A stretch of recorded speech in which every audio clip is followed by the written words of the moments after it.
তোমালোকৰ জেং বিহুৰ দলটিৰ নাম কি আৰু কি ধৰণে সাজু হৈছে? হয়, নমস্কাৰ। প্ৰথমে সমূহ অসমবাসী ৰাইজলৈ আগতীয়াকৈ অসমীয়া নৱবৰ্ষ আৰু ৰঙালী বিহুৰ আন্তৰিক শুভেচ্ছা জ্ঞাপন কৰিছোঁ। আমাৰ জেং বিহু দলটিৰ নাম দৰিকাপৰীয়া নিমাইজান জেং বিহু দল।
আমি ইতিমধ্যে আমাৰ প্ৰস্তুতি সম্পূৰ্ণ কৰিছোঁ। আমি এইবাৰ উজনি অসমত যিমান কেইখন প্ৰতিযোগিতা হয় সকলোতে অংশগ্ৰহণ কৰিম বুলি আশা কৰিছোঁ আৰু আপোনালোকে আশীৰ্বাদ কৰিব যাতে এইবাৰ আমি ভাল ফলাফল কৰিব পাৰোঁ যোৱা বছৰৰ দৰে। আৰু এইবাৰ আমি প্ৰথম বিহুৰ দিনাই ৰংঘৰৰ বাকৰিৰ পৰা আমাৰ প্ৰতিযোগিতা আৰম্ভ কৰিম। আমাৰ দলত 16 গৰাকী আছে। হয়, ঘৰ, অফিচ, গুদান আদি সলনি কৰাৰ কথা ভাবিছে নেকি? পিছে সলনি কৰিব হয় সকলো বস্তু এঠাইৰ পৰা আন ঠাইলৈ সহজে নিয়াটো জানো সম্ভৱ? চিন্তা তাতেই নহয় জানো?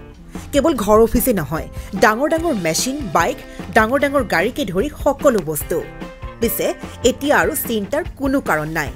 আপোনাৰ এটা মাথো ফোন কলতে সমাধান হৈ পৰিব এনেসমূহ সমস্যা। আপোনাৰ কাষত আংকুশ কাৰ্গো পেকাৰ্ছ এণ্ড মুভাৰ্ছ সমগ্ৰ ভাৰততে প্ৰভাইড কৰে ডোৰ টু ডোৰ ছাৰ্ভিচ। গতিকে দেৰি কিহৰ?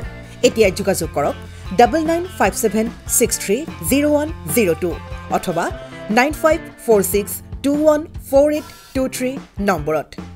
লগতে ঠিকনা ফটাহিল আমবাৰী নিয়েৰ অনাথ আশ্ৰম, আমবাৰী থানা, গুৱাহাটী।